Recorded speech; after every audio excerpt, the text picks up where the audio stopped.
Bismillah, Assalamualaikum warahmatullahi wabarakatuh. Salam. Dua pertanyaan Ustadz. Silakan. Pertama terkait Al-Fatihah. Terkait Surat Al-Fatihah. Oke. Saya ingin bertanya asbabul nuzulnya, kapan diturunkan, bagaimana ceritanya, itu yang pertama. Ya. Yang kedua, di padang mahsyar nanti. Saya membaca beberapa buku bahwa kehidupan di padang mahsyar nanti itu ada yang mengatakan 30.000 tahun, ada yang mengatakan 50.000 tahun. Bagaimana nasib kita itu? Tadi sempat Ustadz kutip sedikit. Saya ingin mendapatkan penjelasan bagi orang-orang mukmin khususnya yang ada di dunia ini, apalagi di zaman yang penuh fitnah ini, yang amannya bagaimana untuk menghadapi nanti itu. Terima kasih. Assalamualaikum warahmatullahi wabarakatuh.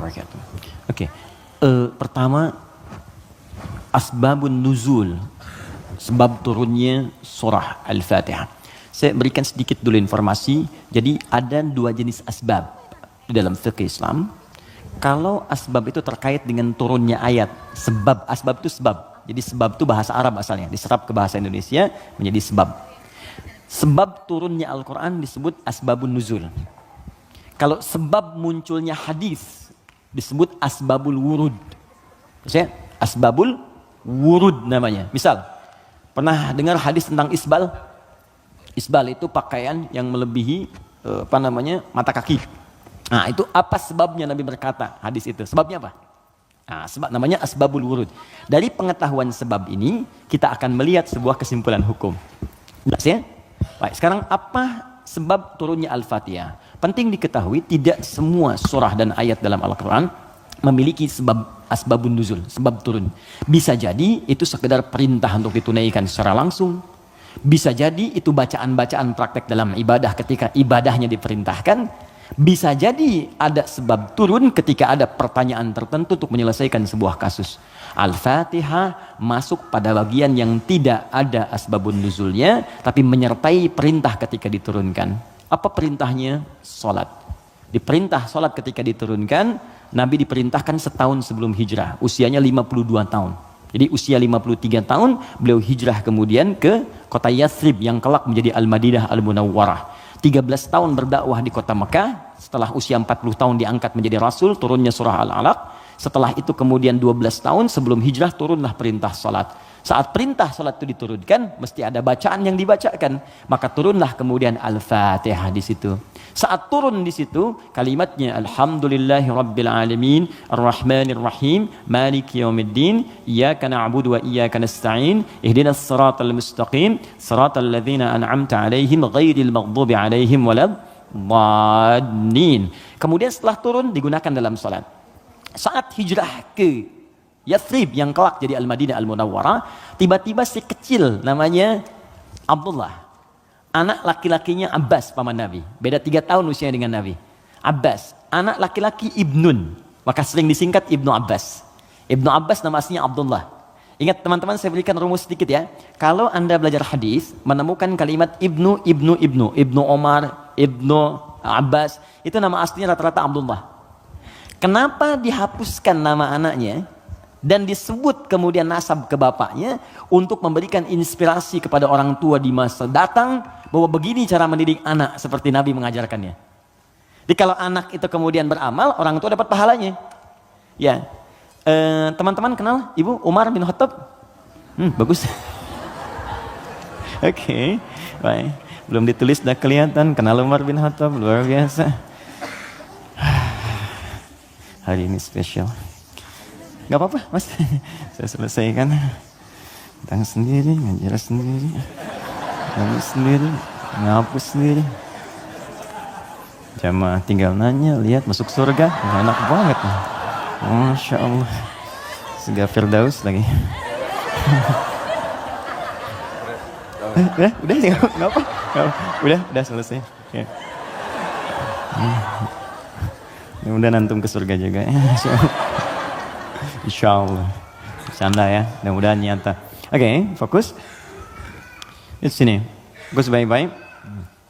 Yuk, Tadi kita katakan Abdullah misalnya, Ibnun itu anak laki-laki, nggak pakai kepala, gini, Ibnun. Disingkat jadi bin. Bin itu anak laki-laki. Ya, dibuang ininya jadi bin, dipindahkan harakatnya ke sini. Jadi asalnya begini, Ibnun. Kasrah itu sesuatu yang pecah, kecil. Bunyinya lembut, gitu. Ya, makanya perempuan seringkali menggunakan kasrah. Anta, tapi perempuan anti. Ka, perempuan ki. Jazakallah khair. Semoga Allah berikan kepada anda pahala. Ka itu untuk laki-laki. Jazakillah khair itu untuk perempuan. Awas ya, akhwat, penting itu diketahui. Karena saya pernah mengajar pakai batik, pakai peci. Setelah selesai, Ustaz terima kasih memberikan pengajaran. Jazakillah khair gitu ya. Saya masih pakai peci itu. Ya nggak apa-apa lah gitu. Oke. Nah, ibnatun perempuan. Ibnatun anak perempuan. Ini boleh kita hapuskan. Kalau kita hapus ini, yang depannya ini, begini, ini dihapus, maka harokat ini pindah ke setelahnya. Geser. Ini ke sini jadi bi, ini ke sini jadi en, bin. Des? Ini kita hapus, pindah harokatnya ke sini di bi, ini ke sini geser. Bint. Ini bint, maka ini terbuka jadi binti. Ingat? Aisyah binti Abu Bakar. Binti itu maksudnya anak perempuan. Makanya ada Isa bin Maryam. Loh kok bin Maryam? Betul, Isa anak laki-lakinya Maryam. Karena Maryam gak punya anak perempuan. Jelas ya? Nah di ilmu hadis, kalau ada ayah bisa mendidik anak dengan baik, maka nanti sebagai penghargaan bagi orang tuanya, nama anaknya akan dihilangkan, tidak disebutkan, cukup binnya saja nama ayah disebutkan. Umar punya anak namanya Abdullah. Ketika Umar didik dengan baik, saya ini kan pejuang. Saya ini bersama Nabi, saya harus punya anak yang jadi ahli fikih supaya meneruskan perjuangan saya. Bapaknya cukupkan di mana-mana Nabi, anaknya nanti meneruskan ilmunya Nabi. Maka didik oleh Umar. Kalau anda ke Madinah, ini Raudhah, ini masjid yang pertama awal-awal, sekarang karpetnya hijau semua. Kemudian di sini pintu Babus Salam, di sini makam Nabi, di sini mimbar. Ini pintu Baqi, di sini bab Jibril, pintu 46, bab Jibril. Nah, di sini ke sini ke Awali, di sini ada Baqi, di sini rumah istrinya Nabi semua. Di depan pintu Jibril, bab Jibril. Ya, jadi kalau ada Sayyidah Aisyah, kemudian Sayyidah Zainab binti Jahsy, Saudah binti Zam'ah, semua istri Nabi tinggalnya di sini, depan ini persis. Kemudian di sini, ini ada Abu Ayyub Al-Ansari, Umar bikin rumah di sini. Bikin satu kamar untuk anaknya Abdullah, dihadapkan langsung ke tempat Nabi. Untuk belajar dari Nabi sebelum datang ke majlis ilmunya. Jadi kalau yang lain nunggu di majlis ilmunya Nabi, kalau anak Umar diajarkan oleh bapaknya sebelum Nabi bahkan ke majlis ilmu, sejak keluar dari rumahnya itu bisa melihat bagaimana Nabi jalan, bagaimana Nabi nengok. Makanya anaknya Umar banyak meriwayatkan hadis dari sejak kecil, meriwayatkan 2.800 hadis. Anaknya Umar. Siapa yang punya wasilahnya? Bapaknya. Untuk menghargai bapaknya ini, Abdullahnya dihilangkan di sini, maka disebut nama bapaknya Ibnu Umar, Ibnu Umar, Ibnu Umar. Seakan pesan kepada orang tua di masa datang, kalau kita ingin mendapatkan kebaikan dari Allah, maka didik anak kita dengan baik, kelak orang tuanya pun akan dikenang. Setiap hadisnya kita bahas satu, bapaknya ikut mendapatkan pahalanya. Itu poinnya. Ya. Nah, tadi Al-Fatihah itu tidak ada asbabun nuzulnya. Kemudian ketika sampai di Madinah, Ibnu Abbas, anaknya Abbas, ini persis sama juga. Abbas itu pengusaha, teman-teman. Pengusaha besar. Sebelumnya terjebak dengan riba. Dibebaskan oleh Nabi. Tinggalkan riba, kata Nabi, dibebaskan. Dan dahsyatnya ketika ribanya ditinggalkan, awal-awal kan turun tuh. Setelah itu naik 2 kali lipat dari sebelumnya. Ribanya hilang, omsetnya naik 2 kali lipat. Nah, beliau sadar, saya ini sibuk. Tapi di balik kesibukannya, bayangkan loh, paman Nabi, kerabat Nabi, muslim, mukmin bersama Nabi di surga, sibuk berbisnis, tapi masih punya waktu untuk datang ke majlis Nabi. Setiap akhir pekan datang ke majlis Nabi ke Sufah, belajar. Karena itu ketika Nabi wafat, Abbas ini sudah mendapatkan 200 hadis. Bayangkan pebisnis, hafal hadis 200, itu kan luar biasa. Kalau Quran gampang, hadis itu tak mudah, 200 hadis. Paman Nabi, keluarga Nabi, kerabat Nabi, sibuk, bisnis, kaya juga, masih hafal hadis. Antum siapa? Paman Nabi bukan, kerabat Nabi bukan, tetangga Nabi bukan, kan? Sesibuk apa sih? Sampai untuk baca Quran pun belum punya waktu. Cita-cita masuk surga lagi, kan? Nah, ini beliau sadar, saya ini sibuk nih, berdagang. Maka harus ada yang mewarisi ilmu anak saya. Maka anak itu dipetakan. Teman-teman begitulah, cucunya atau anaknya, ayo disiapkan. Ini anak pertama Qurannya, anak kedua hadisnya. Nggak apa-apa, kalaupun kelak jadi arsitek yang hafal Quran. Oke? Pengusaha yang ahli hadis, nggak apa-apa, banyak. Dulu biasa begitu, Bu. Teman-teman ikhwan, dulu biasa. Antum kalau temukan kitab namanya Bidayatul Mujtahid, kitab bagus perbandingan fikih. Itu kitab fikih tuh, tapi yang nulis dokter bedah. Ibnu Rushd namanya, di barat dikenal dengan Averroes. Itu nulis kitab fikih, itu biasa dulu tuh. Biasa saja. Nah, Abbas ini menginvestasikan anaknya, namanya Abdullah juga, untuk belajar ke majlis Nabi. Jadi setiap bapaknya berangkat, titipin.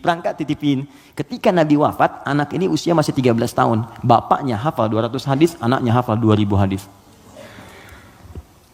Dan kalau anak dititipkan di tempat tertentu, maka habit itu akan membentuk dia untuk berperilaku. Tontonan yang dilihat, itu jadi karakternya. Kalau dia yang diperlihatkan yang baik-baik, yang keluar baik. Diajarkan kata-kata baik, yang keluar baik.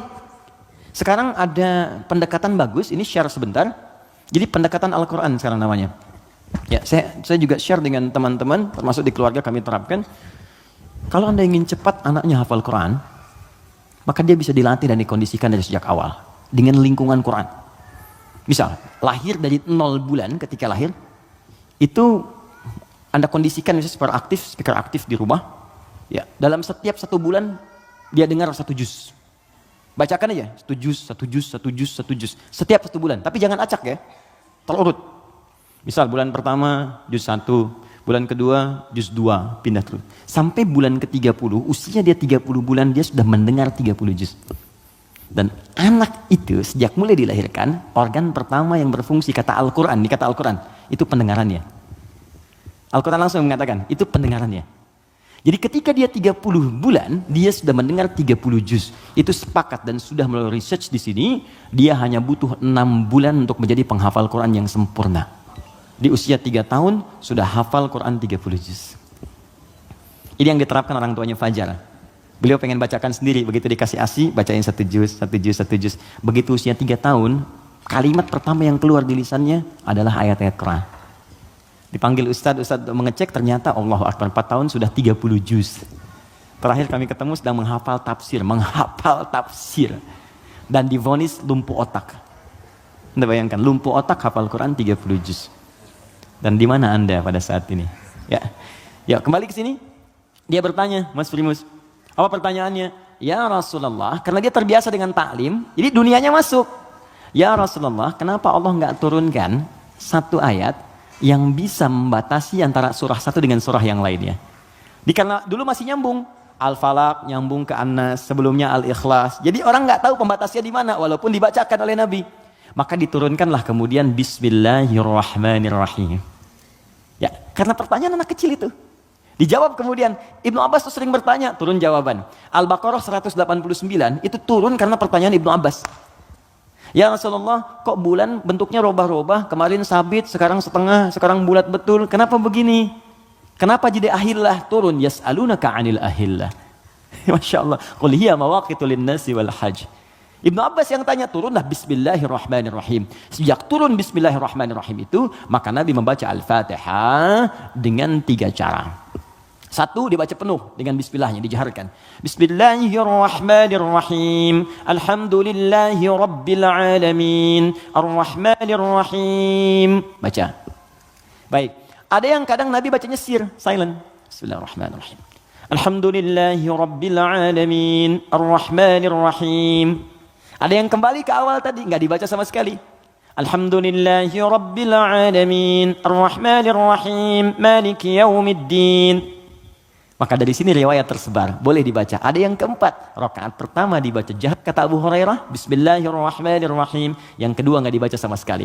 Ada 70 hadis jumlahnya. Maka disimpulkan oleh para ulama, cara membaca Al-Fatihah disepakati dituliskan di mushaf Bismillahirrahmanirrahim. Bismillahnya bisa dibaca dengan 4 cara.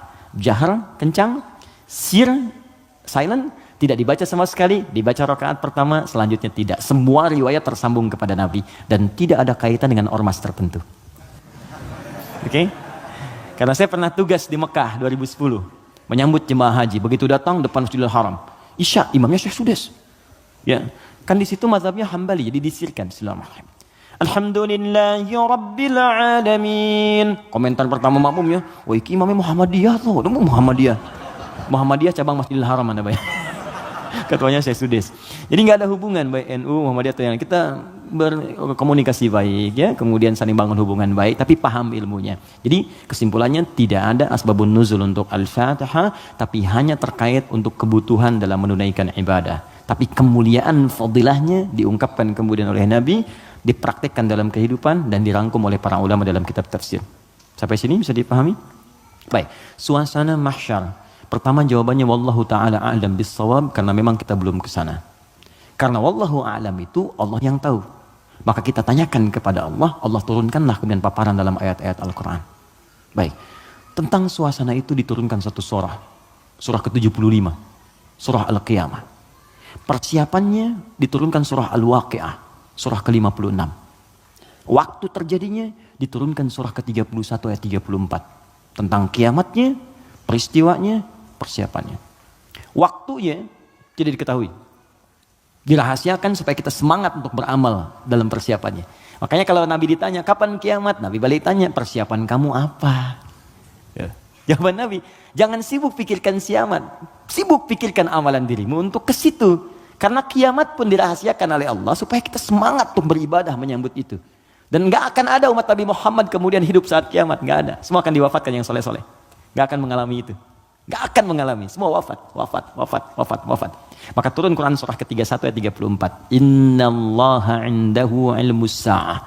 Sungguh hanya milik Allah pengetahuan tentang waktu tepatnya terjadi kiamat. Sa'ah. Tuh, diksi Al-Quran tuh indah sekali. Kiamat tuh kan di Quran banyak. Malik yaumuddin kiamat. La uqsimu bil yaumil qiyamah yaumul qiyamah. Yaumul ba'ts, hari kebangkitan. Tapi ketika menunjuk waktu pakai sa'ah. Innallaha indahu ilmus sa'ah. Sa'ah itu kalau sekarang jam. Di jam itu ada menitnya? Ada. Ada detiknya? Ada. Bahkan sampai ke menit detiknya hanya Allah yang tahu. Di sini ada 5 hak prerogatif Allah. 5 yang tidak diketahui oleh siapapun, bahkan even itu malaikat. Makanya di hadis Muslim nomor hadis ke-8, malaikat bertanya pada Nabi, "Mata sa'ah?" Kapan terjadi kiamat? Kata Nabi, "Mal mas'ulu anha bi'a'lama minas sa'il." Yang ditanya tidak lebih tahu daripada yang bertanya. Anda kan yang dekat dengan Allah, Anda yang tahu.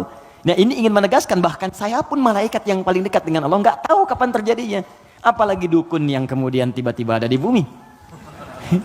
Ya, ahli langit pun nggak tahu masa ahli bumi kemudian tiba-tiba bisa menerawang.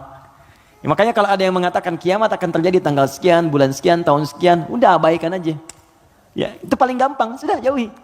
Saya di Garut dulu tahun 99, itu menjelang tanggal 9, bulan 9, tahun 99. Tersebar isu akan terjadi kiamat. Sebagian ada yang sepi tuh.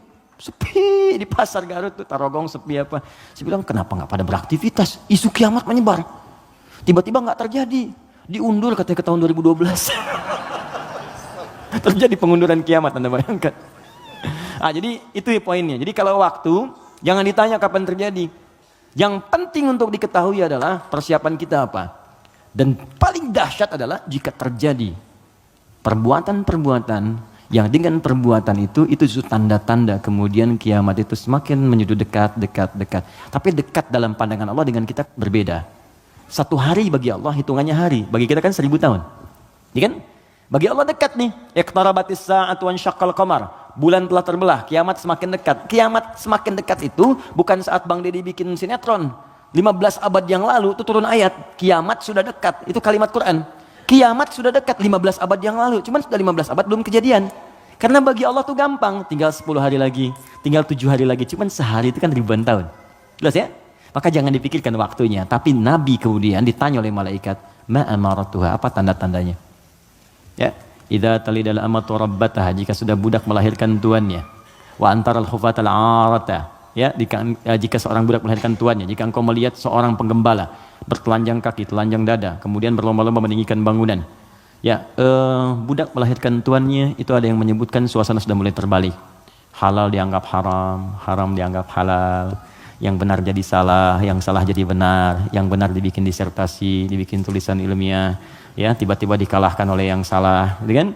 Yang salah kemudian menyebar, jadi dianggap biasa. Jika sudah maksiat tingkat yang tinggi dianggap biasa, bukan yang rendah. Zina itu min sab'il mubiqat, 7 yang menyebabkan kehancuran, dosanya besar. Zina itu seperti pembunuhan, dosa besar. Makanya kalau ada yang menghalalkan dosa besar dianggap murtad, keluar dari Islam, dan dia harus bertobat. Makanya kita dorong dengan doa, diarahkan lagi, kan? Mungkin karena ketidaktahuannya, kan? Itu cara berpikirnya demikian. Saya tidak mengajarkan mencela, saya menjauhi itu. Ya, kita ajarkan dengan perasaan baik, kita doakan, tak ajarin lagi sepanjang dia masih hidup. Jadi kalau ada teman-teman yang diajak oleh orang lain terpengaruhi, kita sepanjang kita hidup supaya kita saat ditanya oleh Allah, ringan jawaban kita itu aja. Ya, apa pernah ada Nabi mengharapkan umatnya ke neraka? Tidak. Lantas kenapa Anda memvonis dia sebagai ahli neraka? Alih-alih kita vonis, kenapa nggak kita doakan? Allah itu maha kasih, bukan hanya maha menghukum. Rahmat Allah lebih luas daripada hukumannya. Kenapa sekarang banyak sifat hukuman ditampilkan, kasih sayangnya dihilangkan? Yalah, doakan. Share kebaikan. Doakan saudari kita, doakan saudara kita, ajak kepada yang baik. Kalau ada berbuat maksiat, sampaikan. Bukan cuma kamu aja yang pernah bermaksiat. Yang lebih buruk daripada kamu pernah ada dan dia tobat. Masa orang jahiliyah tobat, kamu yang bukan jahiliyah nggak tobat? Nggak keren ah. Gitu. Bagaimana kalau wafat dalam keadaan maksiat? Apa kamu rela ibumu yang sudah mengandungmu melihat anaknya berbuat seperti ini? Kalau kamu kira-kira punya anak, mau nggak kira-kira anak kamu berbuat seperti ini? Seperti itu aja. Di ketika ada seorang minta izin untuk berzina, boleh nggak saya berzina ya Rasulullah? Ya, kata Nabi, bagaimana kalau kemudian ibumu berbuat seperti itu? Bagaimana kalau ibumu dizinai? Bapakmu dizinai? Jangan ya Rasulullah. Ya, itu yang kamu zinai itu boleh jadi kemudian dia ibu bagi anak-anak orang lain. Seperti itu cara berpikirnya. Jadi kalau kita selalu mengangkat orang untuk mengarahkan pada kebaikan, maka dakwah ini akan semakin luas diterima dalam kemuliaan dan beban kita pun akan berkurang. Ada saatnya hitam putih itu mesti muncul dalam perkara tauhid. Tauhid itu nggak ada abu-abu, hitam putih. Allah Tuhan, yang lain bukan. Selesai. Tapi fikih itu fleksibel untuk memberikan kemudahan. Sholat nggak bisa berdiri, duduk. Nggak bisa duduk, berbaring. Berbaring sulit, bergerak. Bergerak sulit, berkedip kan? Berkedip sulit, disolatkan. Semua ada turunannya. Ya, selesai sampai tuntas. Oke? Jadi waktu tidak ada yang tahu. Suasana disampaikan supaya kita merasakan dahsyatnya itu. Turun surah Al-Qiyamah. La uqsimu biyaumil qiyamah. Quran surah 75. Wa la uqsimu bin nafsil lawwamah. Kata Allah, saya bersumpah kiamat pasti terjadi. Dan saya bersumpah pada saat itu banyak yang menyesal dan mencela dirinya. Lawwamah itu pencela. Mencela, aduh kenapa saya nggak begini, nyesel saya begini. Sama kayak Anda misalnya punya masalah dengan pasangan, Anda marah-marah sama istri. Setelah itu Anda menyesal, ya kenapa saya mesti marah sih? Toh jelaskan, duduk dengan tenang juga bisa, kenapa saya marah ya, saya menyesal ya Allah. Tapi biasanya, pertama setan akan menghambat kita untuk berbicara dulu. Ditahan, jadi diam-diaman gitu. Itu begitu tuh caranya. Itu di Quran ada. Dan solusinya juga ada. Dan ada penyesalan setelah itu. Sama ke anak juga begitu. Anak berbuat salah terus kita marah ya. Kamu ini kemarin nggak ngerti mama ya. Tapi setelah itu ya Allah kok saya marah sih. Ya, kok saya marah sih gitu kan. Nah itu lawamah namanya. Mencela diri pada sesuatu yang tidak seharusnya terjadi. Hari kiamat lebih banyak lagi. Kenapa dulu saya nggak sholat? Kenapa dulu saya nggak beriman? Kenapa dulu saya begini? Itu kiamat. Dan itu sudah bukan ranah kita lagi. Kata Allah, kalian yang beriman wafat dulu supaya nggak melihat hiruk pikuk orang. Udah. Biarkan mereka sibuk menyesali dengan apa yang telah mereka kerjakan. Karena kamu dakwahi, nggak mau beriman juga. Diberikan 5 kali sehari petunjuk dari bangun tidur sampai tidur lagi. Nih Allah nih, syahadatlah, ayo sholat, ayo beramal. Ini Allah nih, Allahu Akbar. Bahasa Arabnya. Ya, asyhadu an la ilaha illallah. Kan 5 kali kan? Dari bangun tidur sampai tidur lagi. Sepanjang hidup loh, setiap hari. Kurang apa lagi? Kurang apa lagi? Dan lafaz ini, kenapa disebut adzan? Apa artinya adzan? Panggilan. Apa artinya panggilan? Adzan. Saya memanggil kamu kemarin, saya mengadani kamu kemarin. Tidak. Adzan itu panggilan, tapi bukan sekedar panggilan. Adzan itu seakar juga dengan kata uzun, jamaknya adzan, artinya telinga. Kenapa lafaz ini disebut dengan adzan? Karena Allah menjamin lafaz ini satu-satunya lafaz di muka bumi yang terus akan didengar oleh orang yang masih punya pendengaran di telinganya. 24 jam tidak berhenti. Makanya waktu adzan itu bisa berbeda di setiap tempat. Coba lihat, di sini adzan, nanti setelah saya Bintaro adzan, Tanah Kusir adzan, kan? Jakarta adzan, ke Bekasi adzan, sebelumnya ke Bandung, terus 24 jam. Itu Mesir selesai adzan, Libya adzan, Libya selesai Tunis adzan, Maroko adzan. Demikian terus 24 jam diperdengarkan supaya kita nggak punya alasan lagi di hadapan Allah Subhanahu wa taala. Makanya orang-orang yang nggak mau beriman sampai dengan kiamat dalam persepsi kita umat Islam, nanti yang beriman diwafatkan dulu supaya kamu nggak capek lagi melihat hiruk pikuk mereka. Kamu istirahat aja nanti. Sampai saat hisab selesai. Jadi begitu kiamat terjadi, kacau semuanya. Yang sedang disebutkan di surat Abasa itu, ya, bagaimana seorang yang mengandung tiba-tiba bisa keguguran. Ya yauma yafirul mar'u min akhi wa ummihi wa abi wa fasilatihi tuwi, ya, wa man fil ardi jami'a. Semua orang enggak akan ingat, Pak. Kata Al-Qur'an saking dahsyat, jangankan gini ya, maaf. Gempa terjadi. Apa Anda masih bisa ingat dengan teman-teman ini? Demi Allah saya katakan, gempa goyang dikit udah keluar, lari semua. Masing-masing menyelamatkan dirinya. Dalam bahasa Arab, sekali gempa disebut zilzal. Kalau digoyang, idza zulzilatil ardu. Sekali. Ya, sekali. Kalimatnya sekali. Zulzilatil ardu, itu artinya goncangannya menghancurkan yang atas, hancur semua ke bawah.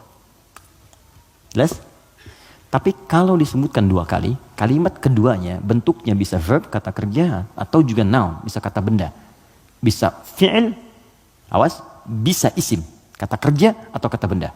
Fokus. Kalau kata kerja diulang 2 kali. Idza zulzilatil ardu zulzilat.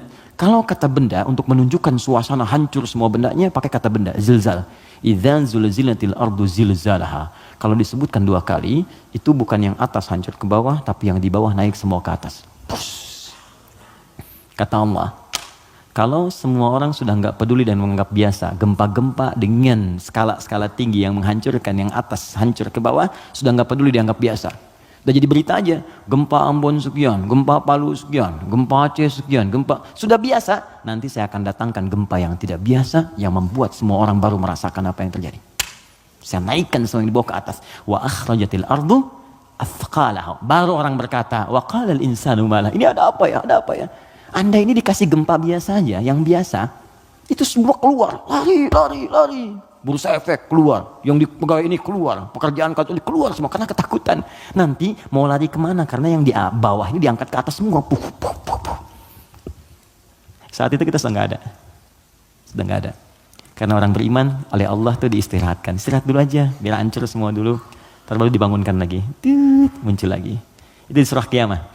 Al-Qiyamah, suasananya di Abasa ada. Terus cara berbekalnya, bukalah kemudian surah Al-Waqi'ah. Makanya sering kita diminta baca Al-Waqi'ah. Kan berurut tuh, 55, 56, 57 kan? 55 apa? Ar-Rahman, kan? Nah, jangan dibaca saat pernikahan aja. Ya.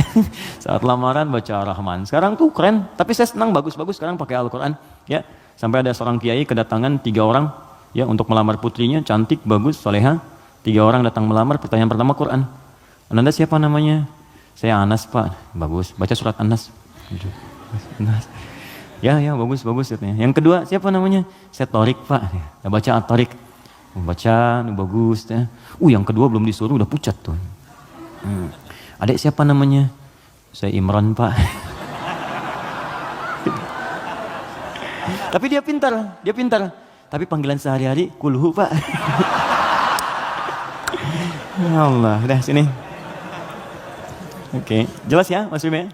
Oke, jadi baca surat Al-Waqi'ah untuk berbekal. Wa ashabul yamini wa ashabul yamin. Yang pegang tangan di tangan kanannya saat kiamat itu enak banget, tinggal menikmati surganya. Ada yang pertamanya sabiqun, yang duluan masuk surga. Tapi mereka golongan sedikit. Jangan diratapi ya sedikit saya nggak masuk. Bukan, masuklah ke dalam golongan sedikit itu. Nanti ditafsir di ayat lain, bagaimana cara masuk ke dalam golongan itu? Ditafsir di An-Nisa, Quran surah keempat ayat 69, paling kanan pertengahan. Wa may yuti'illaha wa rasul, siapa yang mau taat kepada Allah dan Rasulnya, fa ulaika ma'al ladzina an'amallahu 'alaihim, maka mereka akan disertakan dengan golongan sedikit. 4 golongan saja. Minan nabiyyina, dengan semua nabi. Jadi ada orang yang tinggal di surga sekomplek dengan semua nabi. Dari Nabi Adam sampai Nabi Muhammad SAW. Enak tuh. Kamu tinggal di mana, akhi? Surga biasa. Tangganya siapa? Ya, depan saya Nabi Ibrahim. Masya Allah. Belakang saya Nabi Musa. Samping kiri saya, ganteng-ganteng Nabi. Dulu kan ente nonton ganteng-ganteng serigala. Ini ganteng-ganteng Nabi. Nabi Yusuf. Kanan saya Nabi Muhammad SAW. Nah, itu yang bisa menyatu dengan itu 3 golongan. Ya, siapa dia? Siddiqina wasyuhadai wassalihin. Siddiqin itu orang jujur. Yang dimaksud jujur di sini adalah jujur mempraktekkan bimbingan Quran dimanapun dia berada. Anda misalnya aktif di dewan, kata Quran jujur, praktekkan jujur, benar, jaga kebenaran, tawadhu, sabar, praktekkan semuanya. Sampai gak apa-apa, capek itu wajar. Capek itu emang dunia untuk capek. Dunia itu tidur aja capek. Sementara aja. Nanti kalau sudah selesai, tenang kita. Dunia ini capek, sedang tidur dibangunin capek. Nanti kalau sudah selesai, gak akan bisa dibangunin lagi. Benar? Memang tempatnya capek, baru tidur, bangun lagi. Ntar kalau udah tugas kita selesai, beres, tinggal nunggu aja akhirnya begitu selesai. Wah enak, gak akan bangun lagi. Kalau udah selesai, dibangunin juga percuma, gak akan bangun. Nah udah istirahat waktunya tiba. Nggak apa-apa, capek dulu aja. Ada waktunya kita tinggal menenun dan mendapatkan apa yang kita telah tenun selama ini. Tenun di dunia dan panen saat kita kembali kepada Allah. Makanya orang-orang baik itu saat meninggal itu ditampakkan pahalanya. Sehingga itu ya betul. Nah, jadi saat mendapatkan itu, penampakan pahala, tenang dia, nyaman. Karena nyaman itu udah nggak ingat meninggal. Karena nggak ingat itulah perasaannya tenang, seakan-akan tenang, nggak sadar, udah lepas dari rohnya. Itu ada di Quran di surah ke 89 ya, di 89 di ayat ke-27 sampai 30. Al-Fajr. Ya ayyatuhan nafsul mutmainnah, irji'i ila rabbika radiyatan mardiyah. Hei jiwa yang sedang tenang ya tenang aja, tenang ngelihat pahalanya. Banyak ya Allah, alhamdulillah. Lagi tenang-tenang begini tiba-tiba diambil ya nyawanya. Selesai. Irji'i ila rabbika radiyatan mardiyah. Cepat pulang ke sini kepada Rabbmu. Aku ridho dengan amalmu, engkau pun akan ridho dengan pemberianku. Fadkhuli fi ibadi, engkau masuk dalam golongan hambaku terbatas. Wadkhuli jannati, aku siapkan surga untukmu dari sekarang. Semoga kita diberikan bagiannya insyaallah. Assalamualaikum Ustaz, Assalamualaikum warahmatullahi wabarakatuh. Bagaimana caranya untuk mempunyai self control yang baik? Saya merasa saya selalu mendapatkan apa yang saya mau, tapi ada satu kendala sehingga saya tidak bisa mendapatkan hal tersebut. Bagaimana supaya saya bisa mengendalikan ego saya? Baik, ada dua caranya. Pertama, Al-Quran menganjurkan untuk merenungkan setiap tindakan yang kita lakukan, akibatnya akan seperti apa. Merenungkan akibat dari sebuah tindakan disebut tadabbur namanya. Dari dabara, sesuatu yang di belakang, tadabbur. Jadi kalau mau berbuat, difikirkan dulu. Ya. Makanya ada kisas di Islam. Kisas itu diturunkan sebetulnya untuk merenungkan. Sebelum berbuat, rasakan hal yang sama saat Anda kemudian mendapati itu. Turunlah Quran surah kedua, Al-Baqarah, dari ayat 178 sampai kemudian ayat ke 182. Sebelum sampai kemudian di ayat 183-nya untuk puasa. Di rangkaian ayat itu Allah menyampaikan ketika Allah buka dengan kalimat kutiba alaikumul qisasu fil qatla, nanti Allah sampaikan walakum fil qisasi hayatun ya ulil albab. Hei orang-orang yang masih punya pikiran, saya turunkan kisos ini sebetulnya supaya kamu merasakan kalau kamu berbuat begitu bagaimana resikonya. Makanya turun, cubit lagi.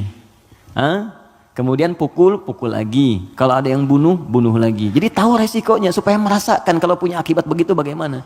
Di pelajaran pentingnya bukan karena kisosnya, kata Allah itu bisa menjaga nilai kehidupan. Jadi kalau orang tahu kalau mencoba membunuh akan dibunuh lagi, dia akan membunuh. Gitu. Kalau orang tahu merasakan rasa sakitnya dicubit, dia akan nyubit. Karena itu kata Quran, bahasa paling damainya adalah pikirkan dulu sebelum berbuat. Apa akibatnya? Nah sekarang coba teman-teman yang egonya nggak bisa dikontrol misalnya kan, coba pikirkan dulu. Kalau kira-kira orang lain menerima perlakuan seperti yang Anda lakukan sekarang, bagaimana rasanya? Anda diperlakukan begitu seperti apa? Istri mau marah sama suami mau marah sama istri, sebelum marah pikirkan dulu, kira-kira kalau saya marah, bagaimana perasaannya? Kalau saya dimarahi, bagaimana rasanya? Itu yang pertama. Kalau itu belum bisa meredakan sedikit, karena memang setan menguasai, maka Nabi berikan jalan. Pertama, fasta'idz billahi minasyaitonir rajim. Istighfar dulu. Minta kepada Allah supaya dijauhkan dari setan. Kalau bahasa doanya, Rabbi inni a'udzubika min hamazatis syayatin wa a'udzubika ayyahdurun. Kalau bahasa kitanya, saya nggak hafal Ustaz bahasa Arabnya, boleh pakai bahasa Indonesia. Ya Allah, mohon lindungi aku dari pengaruh setan sekarang ya Allah. Jangan sampai dia hadir menguasai jiwaku. Ya, kalau belum reda, sedang berdiri, duduk kata Nabi. Duduk belum selesai, berbaring sebentar, pikirkan dulu. Belum tenang, wudu, karena api hanya bisa dipadamkan dengan air. Pelan-pelan. Yang terakhir, kalau belum mempan juga, perhatikan bahasanya, indah sekali. Bagaimana kalau sangat Anda sedang tidak bisa mengontrol ego itu, lalu Anda berbuat maksiat, Anda wafat. Itu aja. Itu rumus di Quran surah ke-67 ayat yang kedua. Walladzi khalaqal mauta wal hayata liyabluwakum ayyukum ahsanu amala. Dialah Allah yang menciptakan kehidupan dan kematian supaya menguji yang masih hidup, supaya banyak berbuat baik. Artinya kalau sedang berbuat maksiat, pengertian terbaliknya, coba pikirkan Anda akan wafat. Apa enggak enak dicatat di catatan malaikat maut kan?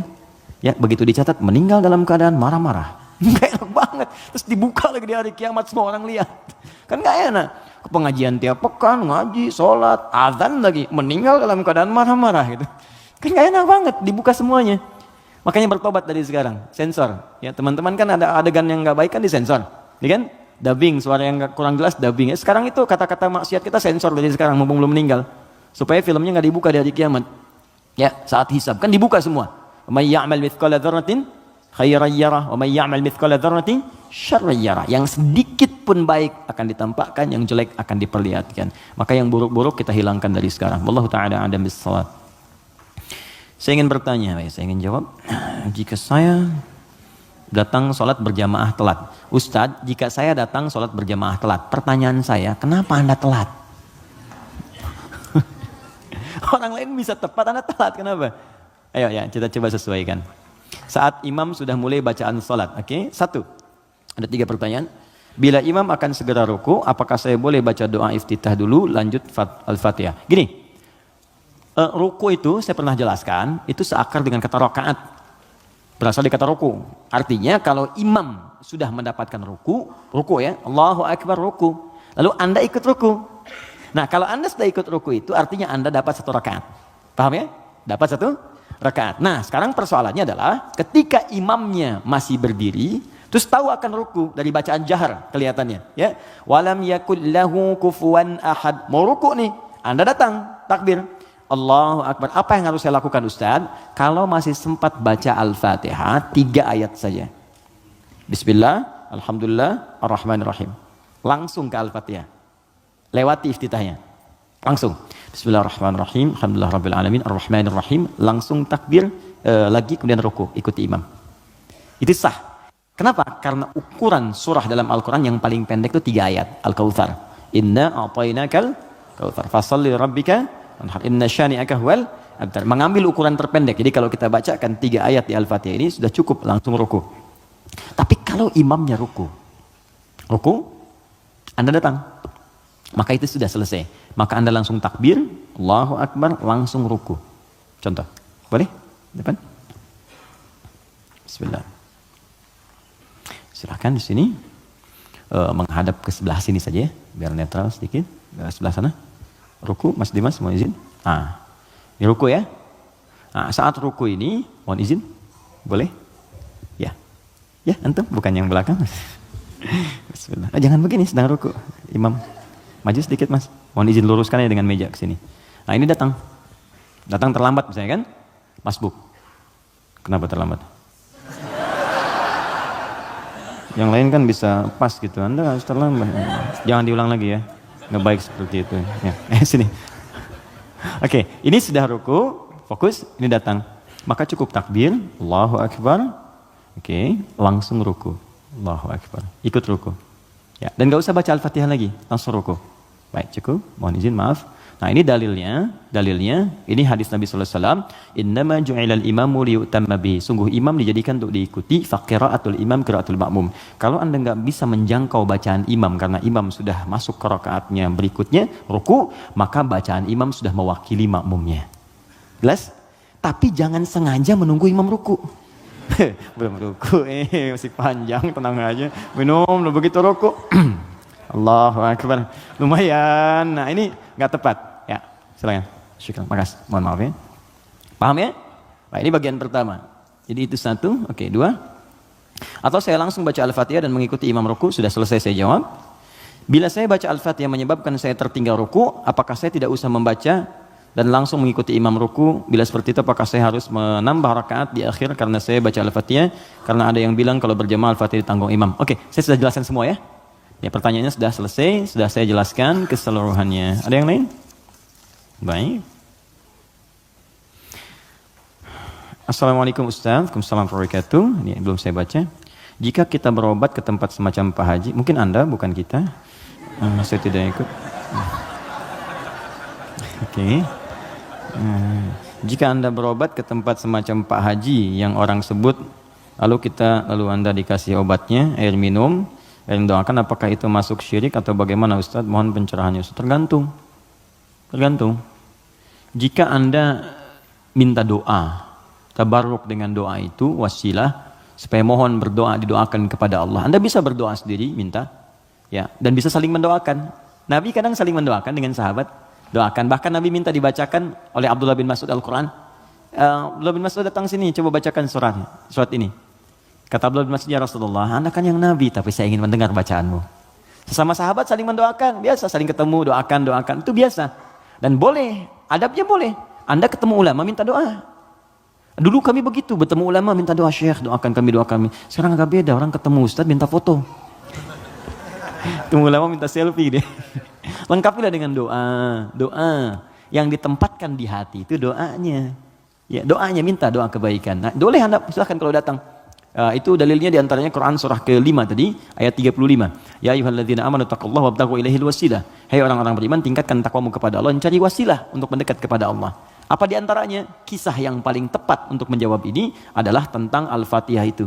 Jadi ada seorang yang sakit tadi, ya kepala suku di Arab, sakit kemudian zaman itu, lalu dia minta kepada para sahabat, ngutus ajudannya, ya untuk bertanya ada nggak yang bisa menyembuhkan. Kata sahabat, Allah yang sembuhkan. Datang didoakan dengan baca Al-Fatihah. Itu kan paling gampang. Ketika didoakan itu dengan baca Al-Fatihah sembuh. Saat sembuh itu dikasihlah kemudian kambing beberapa ekor. Takut dibawalah kepada Nabi. Ini indah sekali. Dilaporkan kepada Nabi karena takut kambing itu gratifikasi. Tuh. Ini bagus sekali. Jadi takut nih, saya takut salah nih, dibawa ke Nabi. Nabi, tadi ada orang sakit. Terus minta bantuan. Saya ingat ajaran Anda, baca Al-Fatihah, saya bacakan. Habis itu dikasih kambing begini. Nabi langsung senyum, ketawa, tabassama dhahikan. Gitu kan? Kurang lebih. Kata Nabi, tahu dari mana engkau Al-Fatihah bisa punya manfaat seperti itu? Maka kata Nabi, bagikan kambingnya, coba berikan aku bagiannya. Maksud Nabi, yuk kita nikmati sama-sama itu. Silahkan kita nikmati, syukur kepada Allah Subhanahu Wa Taala. Ini artinya dalil yang membolehkan kita datang minta doa misalnya. Ya, ke orang saleh, ulama. Tapi syaratnya kita pun berdoa dulu, minta sama Allah. Minta. Lalu Allah lebih senang kita minta kepada Allah dengan bahasa hati kita. Setelah itu kita berwasilah minta pada orang saleh yang baik, minta kebaikan. Lalu dia doakan kepada kita semua. Jelas sampai sini? Baik. Kalau ada yang khusus, semacam tertentu, ada pengaruh jin atau apa, biasanya dia diangkat tuh. Mengangkat sesuatu yang bukan dari tempatnya. Ini bukan dari tempatnya saya angkat, ini spidol. Tempatnya bukan dalam gelas. Lalu saya angkat. Jin tempatnya bukan di tubuh kita angkat. Bahasa Arabnya raka, ya raka yarka atau raka yaraki tarqiyatan wa ruqyatan, maka disebut ruqyah namanya. Terus ya, ada ruqyah. Ruqyah itu macam-macam, ada yang dengan bacaan saja, ada yang dengan air misalnya, air terus diminum, ya. Ada yang dulu ruqyah terkenal sekali, orang soleh, dia sakit, punya anak sakitnya lumpuh semua. Nah begitu lumpuh, ini orangnya baik sekali. Kesolehannya nampak pada prasangka baiknya. Jadi semua yang datang prasangka baik aja. Malam-malam, Bu bayangkan ada perampok datang tengah malam. Ini kisah ini sangat populer sekali. Perampok serombongan datang ke rumahnya. Karena prasangka baik ini dikira mujahid fisabilillah, mampir. Dulu kan bukan kayak kita sekarang kan, rombongan mujahid dengan ini kan nggak kelihatan tuh. Malam-malam datang dikira mujahid. Begitu dibuka pintu, oh ahlan wa sahlan mujahid, masya Allah, silahkan masuk. Bayangkan perampok disuruh masuk. Disebut mujahid fisabilillah, datang. Akhirnya apa yang terjadi? Silahkan, duduk dulu, istirahat dulu, mandi dulu. Dimintalah berwudu semua. Tolong para mujahid silahkan berwudu dulu. Ya, wudu supaya apa? Salah satunya, ternyata di bawah keran itu dia simpan bejana untuk menampung air wudu mereka. Ini kisah nyata, benar terjadi. Jadi bukan rekaan, di kisah nyata sampai riwayat kepada kita dan valid riwayatnya. Jadi orang-orang salaf dulu. Di begitu air wudunya tumpah ke situ, dan dia melihat orang-orang perampok tadi, kok ada anak ini nggak bangun. Ya kata mereka ke bapak tadi, ini siapa? Ini anak saya, dia kena lumpuh katanya. Oh gitu, udah duduk, dijamu dengan makan semua. Udah rapi, suruh wudu, makan, pulanglah mereka. Nah, begitu pulang, ini yang menarik. Beberapa pekan kemudian datang lagi. Dibuka lagi mujahid, katanya Masya Allah. Yang buka siapa? Yang buka anak yang lumpuh tadi. Buka langsung, kaget loh. Kemarin kan lumpuh dia, sekarang bisa buka katanya kan. Lalu bapaknya keluar, nyambut lagi mujahid, Masya Allah. Kami meraih keberkahan dari jihad Anda, Anda bayangkan. Karena positif thinkingnya. Bertanya, ini kenapa bisa sembuh? Air wudu, masih ingat gak air wudu yang pernah engkau pakai itu dalam wudu itu? Saya mandikan kepada anak saya, dengan izin Allah sembuh dia. Perhatikan ketika seorang berprasangka baik kepada Allah Subhanahu Wa Taala akan berubah segalanya. Lalu perampok tadi kemudian terjatuh semuanya, nangis tersungkur, sujud di hadapan Allah Subhanahu Wa Taala, nangis tobat di situ. Sebetulnya kami bukan mujahid, kami perampok katanya. Dan sebagainya, tobat. Jadi bayangkan hanya dengan wasilah anak yang lumpuh dalam keadaan tadi dia menjadi mulia seluruhnya. Ya, tapi ingat Syekh Hashim Muhammad Hashim bin Asy'ari Hadratus Syekh, pendiri Nahdlatul Ulama. Beliau mendirikan NU tanggal 31 Januari ya 1926. Itu beliau dirikan NU, punya kitab 19 kitab. Di kitab kedua namanya Risalah Ahlus Sunnah wal Jamaah. Di halaman yang ke-12 paling kiri sebelah bawah. Ya, itu beliau sampaikan begini. Hati-hati.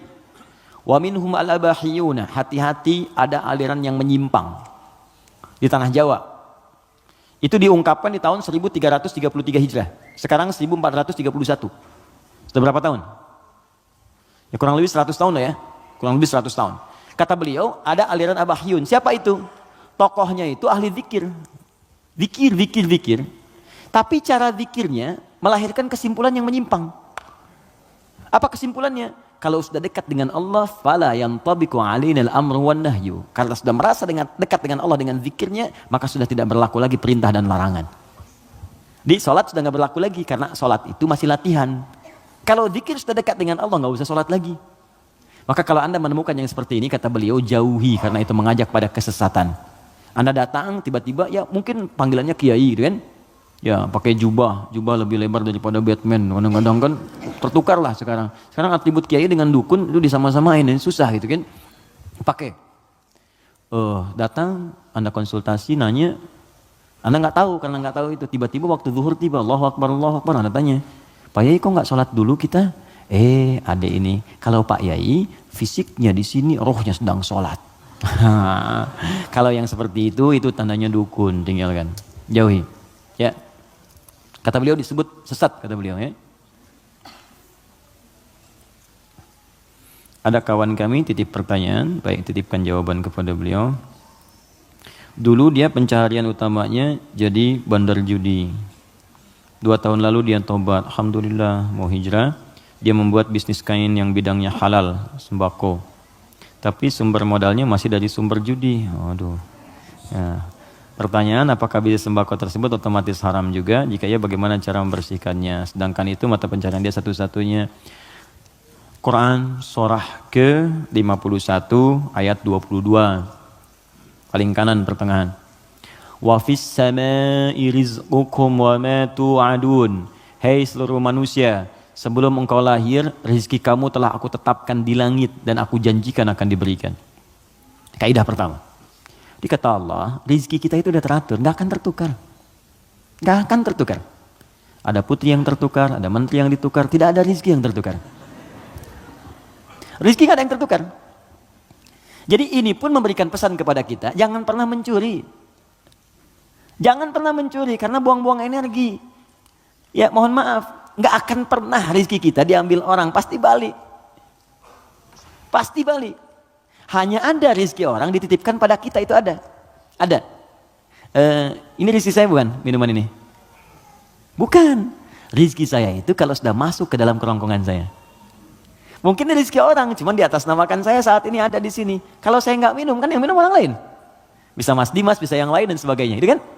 Oke, jadi yang pertama, jangan pernah kita berpikir untuk berbuat curang demi mendapatkan rezeki. Karena dengan yang baik pun akan dapat. Kalau Anda bisa mendapat dengan cara yang halal, kenapa mencari dengan cara yang haram? Paham ya? Makanya Allah batasi kita, jangan cari yang haram, rugi nanti kamu. Ya sudah, harus dikembalikan lagi kepada yang berhak.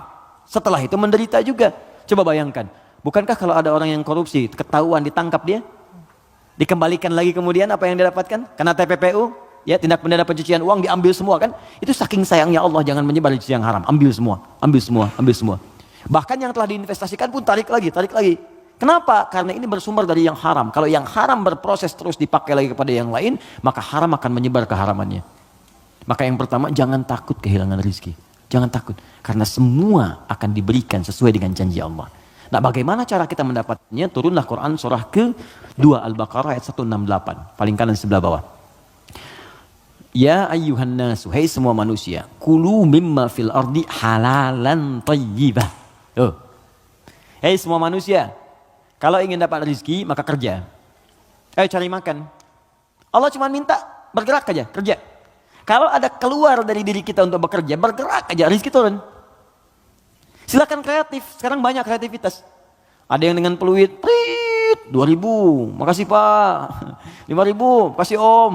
10.000, makasih Bos. Tuh, dia jadi bos Anda tuh. Itu aja, sehari dapat berapa gitu. Ya. Jadi kalau bergerak sedikit aja, bergerak tuh dapat. Tapi ingat kata Allah, halalan thayyibah. Ambil dengan cara yang halal. Nanti yang halal itu, kalau Anda dapatkan thayyibah, cari yang dibutuhkan. Ini yang kedua, ini yang sering banyak salah.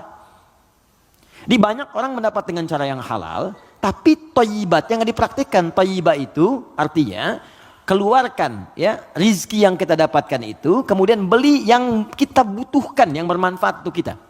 Di pola konsumtif itu kata Al-Quran, kalau mau benar-benar, yang dibutuhkan bukan yang diinginkan. Gak setiap yang diinginkan itu mesti didapatkan, beban hidupnya tinggi nanti.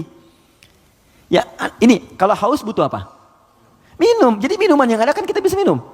Jadi kadang karena orang selalu menginginkan yang tidak ada, jadi berat tantangannya. Karena rumus fisika juga begitu. F1 sama dengan F2, gaya gerak sama dengan gaya dorong. Apa yang kita dapatkan itu yang keluar. 5.000 cukup untuk beli teh manis. Kan 20.000 buah naga, kan? Nah tapi ingat, kalau Anda punya 5.000, tapi pengen yang 20.000, maka rumusnya berubah jadi hukum Pascal. F berbanding lurus dengan P. Gaya berbanding lurus dengan tekanan. Semakin banyak gaya, semakin tertekan hidupnya. Poinnya. Kalau gaya Anda begitu ya susah hidupnya. Makanya Quran katakan gaya itu disesuaikan dengan pendapatan. Apa yang didapatkan? Cari yang dibutuhkan. Gak semua yang pengen mesti dibeli. Nasi goreng Kebon Sirih yuk jam 11. Ya Anda tinggal misalnya di Bekasi pengen ke nasi goreng Kebon Sirih. Paksain padahal yang keliling banyak gitu kan. Kejar sampai ke sana macet-macetan. Nikmati aja, entah kita nikmati di sana. Nyampe sana tutup. Gak dapat apa-apa. Paham ya? Nah, jadi itu poinnya. Jadi berusaha dengan cara yang halal, Allah kirimkan rezekinya. Apalagi Anda orang beriman. Kalau orang beriman, apalagi tadi hijrah, sudah tobat, itu seketika Allah jamin. Pindah surahnya, pindah ayatnya ke ayat 172. Quran surah kedua, ayat 172. Perhatikan ayatnya. Ya ayyuhalladzina amanu. Kita 13 menit menuju zuhur. Hai orang-orang yang telah punya iman. Kulu min thayyibati. Jangan pernah fikirkan yang haram. Ingat ya? Lihat sini. Kata Allah, jangan pernah fikirkan yang haram. Kalau Anda nggak pernah fikirkan yang haram, maka saya akan kirimkan ma razaqnakum. Kami yang kirimkan rizkimu, bukan engkau yang sulit untuk mendapatinya. Jadi orang beriman tuh kalau nggak pernah fikir yang haram, Allah cepat datangkan. Datang. Nanti berkahnya ditambah. Kalau berkah sudah tambah, dapat 100.000 pun sebulan cukup. Saya pernah ke Telas namanya. Telas tuh habis, di Google aja nggak ada. Anak saya yang kecil pengen gembala kambing. Jadi dia dengar kisah Rasulullah menggembala kambing, pengen kambing. Kita bawa ke sana. Di situ Pak Ibu, ada penggembala yang sebulan itu cuma dapat 100.000. 100.000. Tapi Allahu Akbar, saya berapa kali datang, lihat, merenung, netes air mata. Itu setiap datang, Pak, yang nggak ada tuh ada gitu. Musim buah ada buah, ikan dikeluarin semua, jamu kita. Terus saya tanya, di mana kambingnya? Di belakang katanya. Saya lihat kan, wah begitu dilihat bersih, putih, bersih, dirawat bersih. Tapi yang heran, itu mulutnya ditutup pakai potongan aqua. Yang ada yang setengah liter itu kan, yang ditutup itu cukup ke mulut kambing. Terus saya tanya, ini kenapa ditutup? Ini sakit kambingnya? Bukan sakit Gus katanya, bukan sakit. Kenapa? Ini kambing baru kami bawa dari tempat kami beli. Kami tutup di sana mulut kambing itu dengan potongan aqua supaya di jalan dia tidak memakan yang bukan haknya.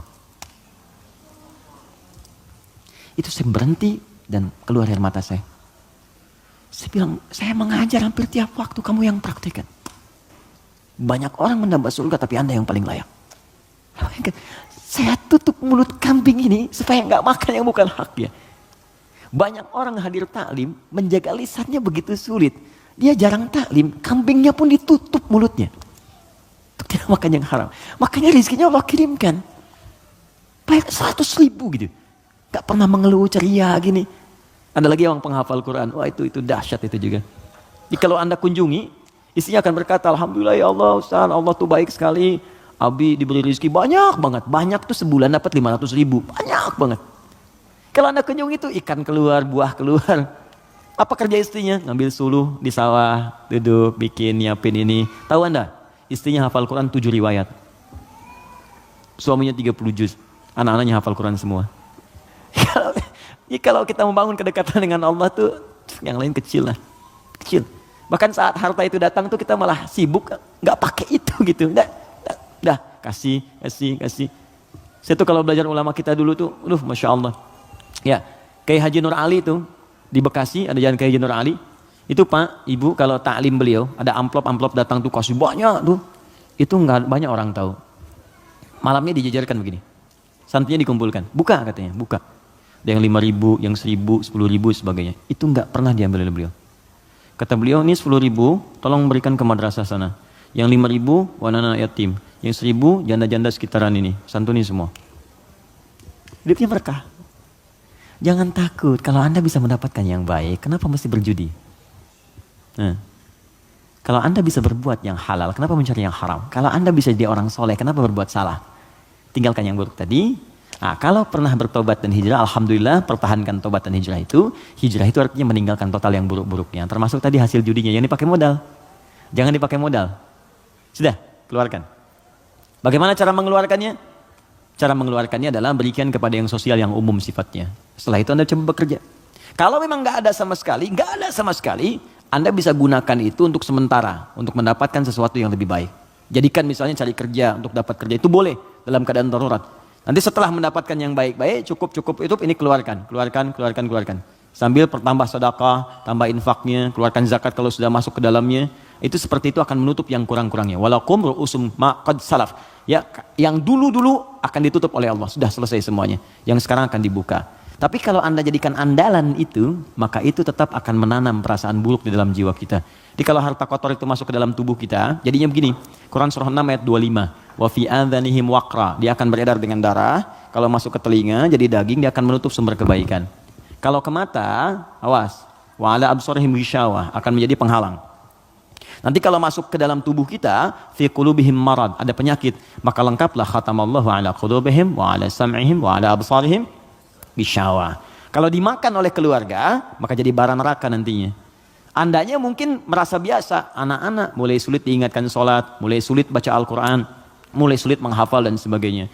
Maka saran saya, kita doakan, kemudian kita support, jangan jadi cerita.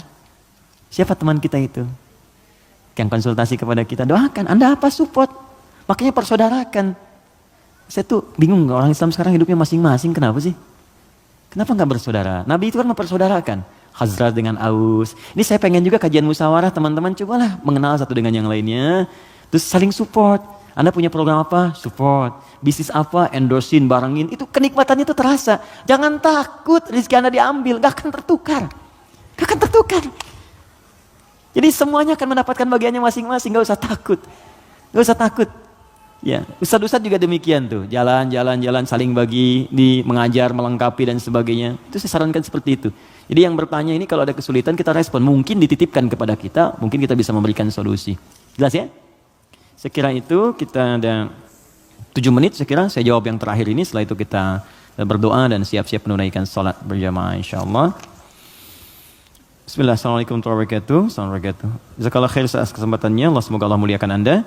Ketika saya masih tinggal di Oman, guru ustadz, anak saya yang laki-laki berasal dari Ghana, menerangkan bahwa iftitah itu bagian dari kunci dari salat yang akan dimulai. Maka menurut ustadz tersebut surat iftitah, okay, dibaca sebelum takbir. Beliau mazhab ibadi. Pertanyaan apa yang harus dilakukan anak saya, teman-teman yang diajak salat berjamaah ketika ustadznya baca iftitah dahulu sebelum takbir? Tidak ya. Ibadi itu termasuk yang tidak diakui.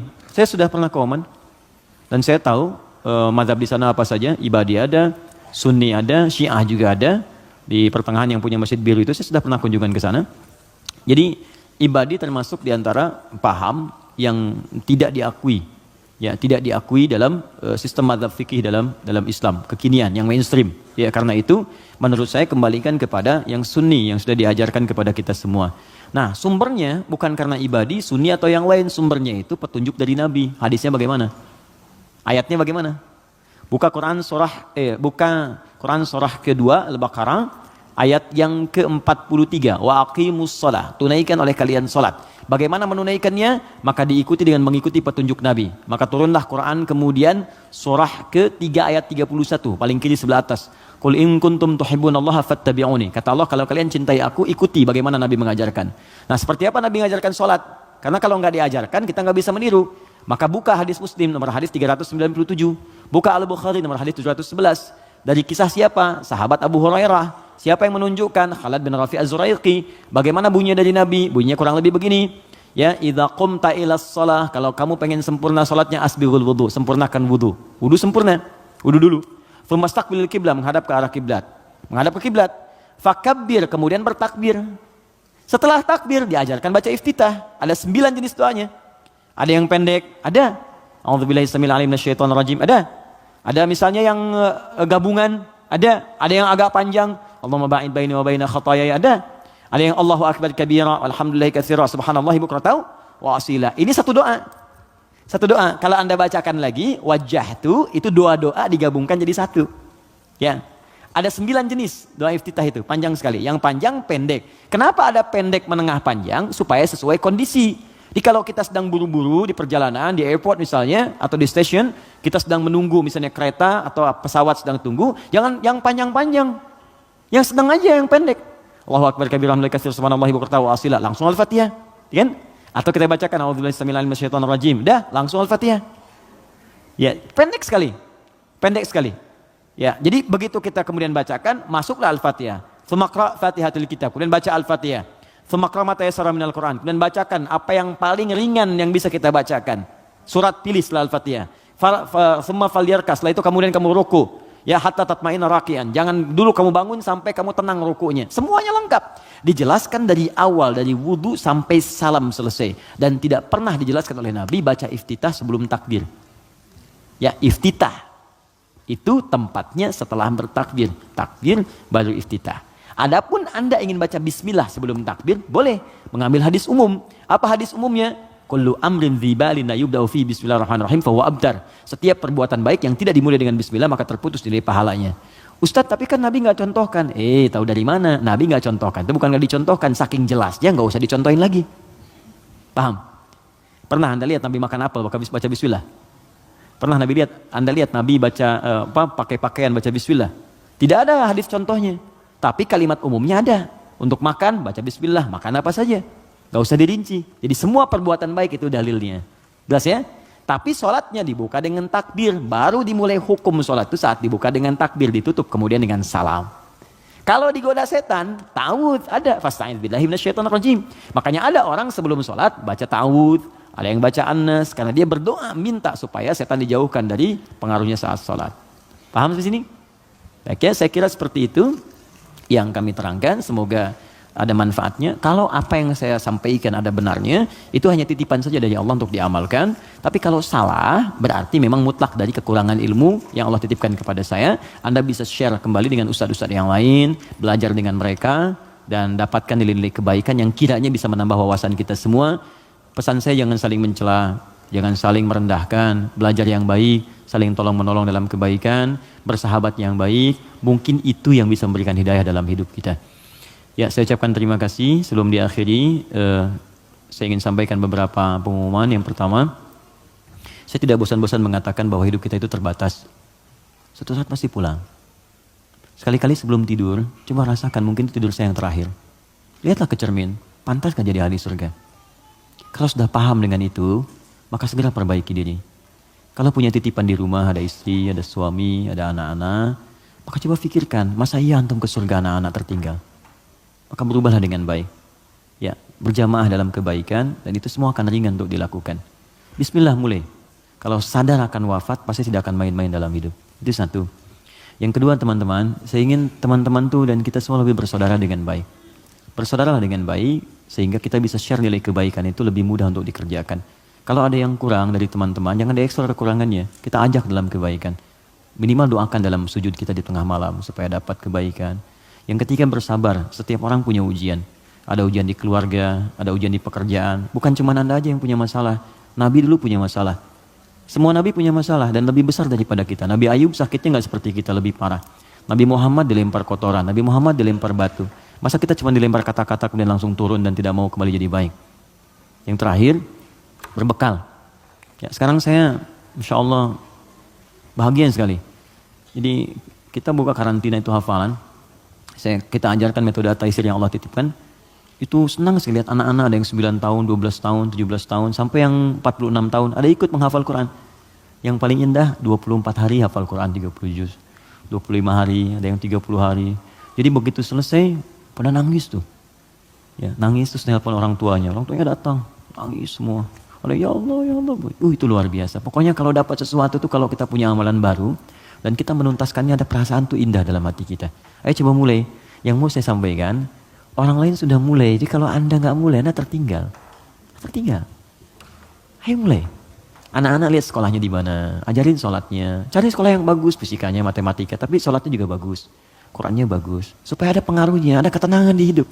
Nih ya, Anda sedang capek, terus Anda pulang ke rumah, anak Anda yang 4 tahun itu sedang baca Quran, walaupun cuma Al-Ikhlas, itu tenang hati Anda.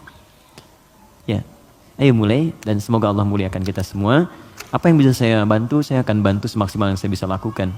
Ya, kalau saya sudah menyerahkan semuanya, Anda belum berubah juga, saya tidak tahu dengan cara apa lagi saya harus memberikan motivasi kepada Anda semua. Alhamdulillahirabbil alamin, ahmaduka hamdan syakirin, hamdan na'imin, hamdan yuwafi ni'amahu yukafi mazida. Ya Rabbana lakal hamdu wa lakal syukru kama yanbaghi li jalali wajhikal karim wa li 'azimi sultanik. Allahumma salli wa sallim wa barik ala rasulikal karim nabiyyikal amin sayyidina Muhammadin wa ala alihi wa sahbihi ajma'in. Rabbana la tada' lana fi maqamina hadha wa fi kulli maqamin dhanban illa ghafartah. Ya Allah, mohon sayangi kami ya Allah tanpa kecuali. Jika ada pendosa seberat apapun dosanya, ya hadir di tempat ini atau jauh dari kami, maka mohon ya Allah dengan segala rahmat-Mu, keikhlasan amalan mereka, mohon ya Allah, ampuni seluruh dosa-dosa mereka. Wala hamman illa farajtah. Jika ada yang hadir di tempat ini khususnya, hadir dengan kegelisahan dalam hatinya, jangan biarkan dia meninggalkan tempat ini kecuali Engkau telah tenangkan keadaan jiwanya. Allahumma wala asiran illa yassartah. Duhai Allah, mohon ya Allah, jika ada di antara kami yang tengah dirundung kesulitan di pekerjaannya, di rumah tangganya, kehidupan sosialnya, dengan segala keikhlasan amalnya, jangan biarkan dia keluar dari tempat ini kecuali Engkau telah mudahkan segala urusannya. Allahumma wala maridan illa syafaitah. Duhai Allah, jika ada di antara kami yang tengah Engkau uji dengan penyakit seberat apapun, maka mohon dengan ketulusan hijrah dan kebaikannya, angkat dan sembuhkan segala penyakitnya. Allahumma asli ahwala ma yuqarribuna ila ridhaka ya Allah. Ya Allah, kami mohon, kami ingin berubah jadi orang baik, kami ingin berubah menjadi soleh dalam pandangan-Mu, maka mohon kuatkan niat kami ya Allah. Berikan kami bimbingan untuk berubah lebih baik daripada pandangan-Mu. Allahumma ati anfusana taqwaha wa zakkiha anta khairu man zakkaha anta waliyuha maulaha.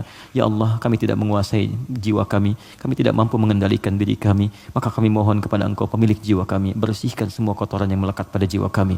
Jadikan bersih dan jernih ya Allah keadaan jiwa kami untuk memberikan respon positif dalam tindakan kami. Allahumma idza kana hadzal yaum ya Allah min baqiyati ayyamina faj'al baqiyata ayyamina ya Allah hayatan thayyibah. Duhai Allah, jika memang masih terbentang luas kesempatan untuk hidup, beraktivitas bagi kami dari mulai saat ini, maka mohon jadikan sisa hidup kami lebih baik daripada sebelumnya. Wa idza kana hadzal yaum ya Allah min akhir hayatina faj'al akhir hayatina husnal khatimah. Ya Allah, kami mohon jika pun memang hari ini adalah hari terakhir kami hidup di muka bumi ini, di dunia ini, kami mohon ya Allah, wafatkan kami dalam keadaan husnul khatimah. Wafatkan kami dalam keadaan husnul khatimah. Tawaffana muslimin ya arhamar rahimin wa qawwi lisanana qul kalimat tauhid la ilaha illallah. Ya Allah, kami ingin wafat dalam keadaan muslim, dan kami ingin saat wafat nanti ya Allah dalam sakaratul maut untuk mudah mengucapkan kalimat la ilaha illallah Muhammadur Rasulullah. Ya Allah, mohon terima amalan kami, terima sakaratul maut kami dalam keadaan yang tenang dengan kalimat-Mu ya ayyatuhan nafsul mutmainnah irji'i ila rabbika radiyatan mardiyah fadkhuli fi ibadi wadkhuli jannati. Allahumma ya Allah auladana, ya Allah anak-anak kami ya arhamar rahimin, anak-anak kami ya Allah, berikan bimbingan kepada mereka agar dapat memberikan mahkota kepada kami di akhirat nanti, agar amalan mereka memberikan syafaat kepada kami dengan izin-Mu ya arhamar rahimin. Jauhkan mereka dari pengaruh buruk di lingkungan mereka ya Allah. Jika kami wafat dan mereka masih hidup, maka mohon lindungi mereka ya Allah. Perhatikan mereka ya Allah. Mereka yang Kau titipkan kepada kami, jangan jadikan beban kami ya Allah di hari kiamat nanti saat menghadap kepadamu. Allahumma alhiqna bis salihin wa alladhina an'amta alaihim minan nabiyyin was-siddiqin wasyuhada'i was-salihin wa hasuna ulaika rafiqa. Ya Allah, kami mohon di akhirat nanti pertemukan kami dengan Rasulullah sallallahu alaihi wasallam, para nabi, orang-orang saleh, orang-orang jujur, para syuhada. Allahumma akhi bainana ya arhamar rahimin. Ya Allah, persaudarakan kami yang hadir pada saat dalam kebaikan dan rahmat-Mu ya Allah. Jauhkan kami dari perpecahan ya arhamar rahimin. Jauhkan kami dari kehinaan ya Allah. Tenangkan kehidupan kami, rumah tangga kami. Jauhkan dari perbuatan yang dapat mengundang siksa dan murka-Mu ya rabbal alamin. Rabbana atina fid dunya hasanah fil akhirati hasanatan wa qina adzabannar. Allahumma waffiqna lin'amal ma ta'allamna ya Allah. Berikan kami bimbingan untuk mengamalkan apa yang telah kami pelajari agar dapat mendapatkan ridha dan rahmat-Mu. Bi fadlika subhana rabbika rabbil izzati amma yasifun wa salamun alal mursalin. Subhanakallahumma wa bihamdika asyhadu an la ilaha illa anta astaghfiruka wa atubu ilaik. Wa akhiru da'wana alhamdulillahi rabbil alamin. Terima kasih untuk semuanya. Mohon maaf atas kekurangan yang mungkin didapati. Assalamualaikum warahmatullahi wabarakatuh.